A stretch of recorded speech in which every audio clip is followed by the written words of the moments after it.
கள்ளிருக்கும் தாமரையை கையணைக்கும் மாந்திரையை உள்ளிருக்கும் நாடி எங்கும் முந்தன் உயிர்தான் இனி வரும் எந்த பிறவியிலும்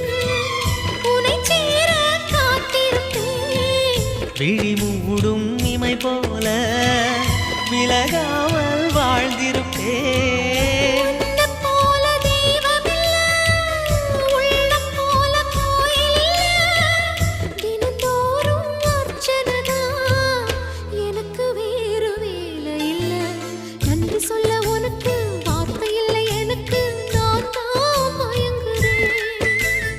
என்னுடைய மனச தந்து விட்ட பிறகும் ஏம்மா கலங்குற